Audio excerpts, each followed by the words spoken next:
GPN news network, जियो पाकिस्तान के लिए।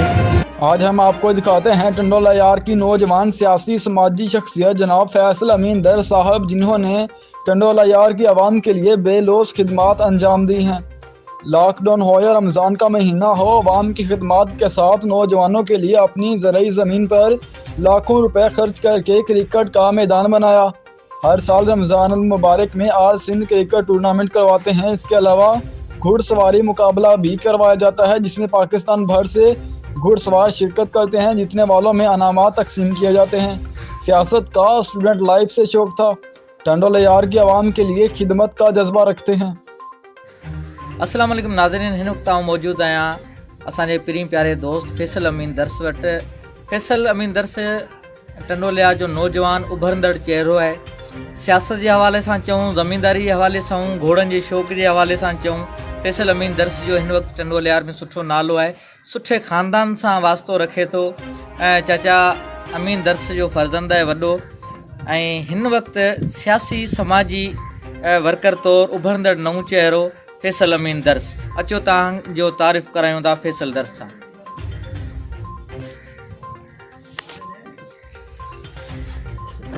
जी अदा फैसल अमीन दर्स, तव्हांजो नालो ऐं तव्हांजे वालिद जो नालो?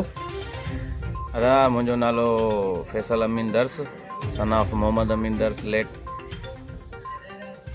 अच्छा, ही तव्हांजो ही जेको शौक़ु हींअर घोड़े सवारी जो आहे, जिथे हींअर काफ़ी मेलनि में तव्हांजो नालो पए, तव्हांजा घोड़ा बि असां ॾिठासीं, तमामु सुठो। ही शौक़ु तव्हांखे कीअं पैदा थियो ऐं कॾहिं खां तव्हांखे इहो घोड़े सवारी जो शौक़ु थियो? शौक़ु त वॾनि खां वठी हलंदो अचे, तो थोरो रत में बि हो, पर वालिद मुंहिंजे खे शौक़ु कोन हो। ॾाॾा चाचा उहे सभु माना पुराणे टाइम जे हिसाब सां सवारियूं कोन हुयूं, पोइ घोड़नि जे हिसाब सां हुननि ते माना शौक़ु हुई उन्हनि वटि घोड़नि जी। दोस्त हिकिड़े हथ सां को कंहिं मेले में वियुसि, उते घोड़नि खे ॾिठमि, शौक़ु बि थियो। पोइ हिकिड़ो वरितमि, थोरो अञा दिलि वधी, ॿियो वरितमि। ईअं कंदे कंदे अॼु माशाल्लाह सां मूं वटि 13 घोड़ा आहिनि। 13 घोड़ा आहिनि तव्हां। अच्छा, ज़मींदारी में तव्हां वटि कहिड़ा फसल आहिनि हींअर? अदा पंहिंजो अॻे त मेन क्रॉप हूंदो हो कमंद। कमंद जो सॼी लड़ई विञाए छॾियूं। हींअर मेन क्रॉप जहिड़ो कर केलो आहे ऐं अंबनि जा बाग़ आहिनि। कमंद बि लॻियल आहे, बसर बि पोखंदा आहियूं। ॿियो इहो सनू थुलो जेको थिए थो भाॼी में, माना बकर बि तव्हां सब्जियूं पोखियो था, पर मेन तव्हांजो फोकस जेको आहे सो केले ते आहे। हींअर केले जेको आहे सो हिकिड़ो हिन वक़्तु मुंहिंजो न, हर कंहिंजो लॻो पियो केले ते, छो केले में आमदनी सुठी आहे, एवरेज बि ॾेयो वञे। अच्छा, सियासत जो तव्हांजो शौक़ु? सियासत बि वॾनि खां हलंदी अचे। वरी पंहिंजी कॉलेज लाइफ क्लियर करे यूनिवर्सिटी में वियासीं, पोइ उते बि सियासी माहौल ॾिठोसीं, त पोइ थोरो सियासत सां लॻाव बि थी वियो। पोइ इन में थियासीं, पर पंहिंजी पॉज़िटिव सियासत कई अथऊं ऐं पॉज़िटिव सियासत सां वाबस्तगी रखूं था। बाक़ी अॼुकल्ह वारी सियासत हले बि इन में थोरो कंध कढाइण जी कोशिशि बि कंदो आहियां, त किथे ग़लति क़दम न खॼी वञे माण्हू, ऐं वॾनि जे करे वॾनि जो नालो माण्हू ख़राबु करे वेरे। इन करे जिते पॉज़िटिव जेतिरो मूंखां थी सघे थो उहो कंदो आहियां। बाक़ी हरू भरू अजाई किथे माना मुनासिबु। अच्छा, तव्हांजो असल शौक़ु माना जेको आहे सो ज़मींदारी आहे, जेको तव्हांजो ख़ानदानी तव्हां ज़मींदार आहियो। उन खां पोइ घोड़नि जो शौक़ु जेको तव्हांखे हिकिड़ो तव्हांजे रत में शामिल हो, वॾनि जा घोड़ा हुआ। उन खां पोइ दोस्तनि खे ॾिसी तव्हां मेले मलाखड़े में वञण खां पोइ तव्हांखे घोड़े सवारी जो शौक़ु पैदा थियो। तव्हांजो माशाल्लाह टंडोला यार में सुठो नालो आहे समाजी वर्कर। तव्हां खुफ़िया नमूने जेका माण्हुनि जी हेल्प करियो था, ग़रीब मिसकिन माण्हुनि जी, इहो शौक़ु तव्हांखे समाजी कम जो या कंहिं ग़रीब जी भलाई करण जो, इहो तव्हांखे किथां माना जेको सो हिन वक़्त जे हालात ॾिसी पैदा थियो, या इहो तव्हांजो जेको सो ख़ानदान जे हिसाब सां कमु अचे पियो? साईं हाणे ॾिसो जो अलाह जी दात हूंदी आहे, अलाह जंहिंखे ॾे। ऐं मोलाली जो कोल बि आहे, अगरि कंहिंजी माण्हू मदद करे त साॼे हथ सां ॾे त खाॿे खे ख़बर न पए। त अल्हम्दुलिल्लाह कोशिशि इहा हूंदी आहे त ॾेखार न कजे। इन में आहियूं त पंहिंजो अलाह राज़ी करिणो आहे। बाक़ी अलाह जा बंदा राज़ी हुजनि। बाक़ी ॾेखारण छा थींदो, या माण्हू जंहिंखे ॾेखारिबो उहो छा कंदो वञे। बेशक रब खे राज़ी रखिणो आहे। रब खे राज़ी रखण लाइ तव्हां जेको समाजी कमु, ग़रीब गुरबे जेका मदद करियो था, हीअ असां सां गॾु नाज़रीन फैसल अमीन दर्स, प्यारो दोस्त, सुठी शख्सियत, सुठो इंसान, ज़मींदारी जो शौक़ु ज़मींदारी हिननि जो प्रोफेशन आहे, बिज़नेस आहे, कारोबार आहे, घोड़े सवारी फैसल अमीन दर्स जो शौक़ु आहे। पुनल नारे जो citizen journalism network Tando Allahyar. बस बस बस बस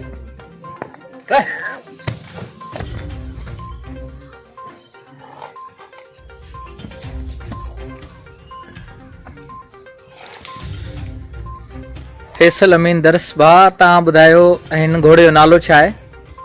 हिन घोड़े जो नालो असां त रखियो आहे सालार, पर रंग में आहे सुर्खो, जेको शौक़ीन जे हिसाब सां नसलुनि में हूंदो आहे। सुर्खो आहे, नालो सालार अथसि। अच्छा, तव्हांजे पसंदीदनि घोड़नि मां जेको घोड़ो आहे उन जो नालो ॿुधाईंदव? मुंहिंजो पसंदीदा घोड़ो बि इहो आहे, ऐं शौक़ जे हिसाब मां मुंहिंजो जेको नालो अॼु सुञातो वञा थो त उहो सालार जे करे सुञातो वञा थो। अच्छा, घोड़ो बि इहो ई आहे। तव्हांजो पसंदीदा घोड़ो बि आहे, तव्हांजो शौक़ु बि हिन घोड़े खां शुरूआत थी, तव्हांजी जेका सुञाणप थी घोड़े सवारी जे हिसाब सां उहो सालार खां थी। हा बिल्कुलु।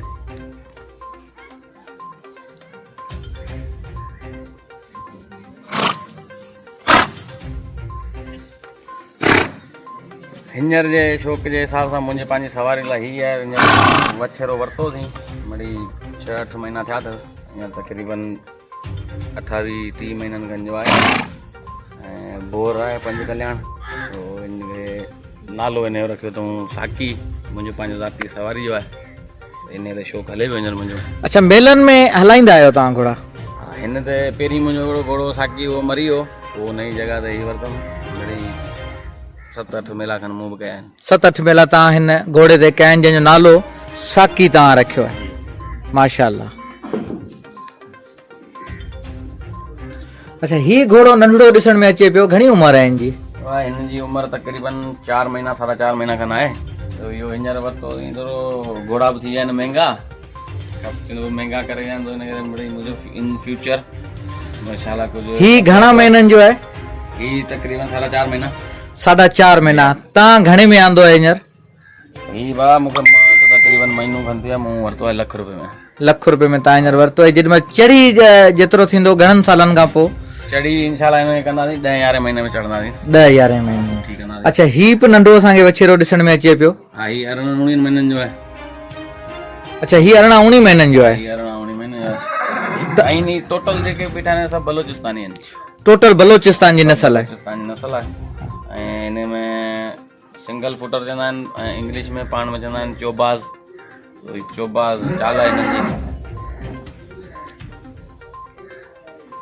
गोर कलर आहिनि जो, ही मुश्की आहे, हू बि मुश्की अथव, हू बि बलोचिस्तानी आहे, चोबाज़ आहे। हू आहे असल में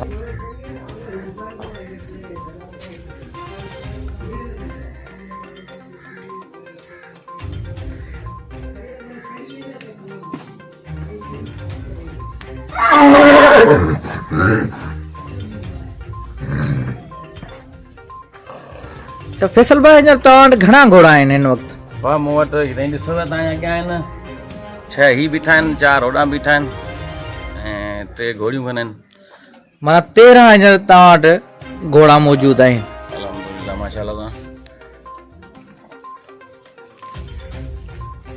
जी फैसल भाई, ही तव्हांजी चढ़ी जो आहे या हिन ते सवार चाढ़ींदा आहियो तव्हां? भाउ हिन ते भाउ दोस्त आहे, उहो चढ़ंदो आहे।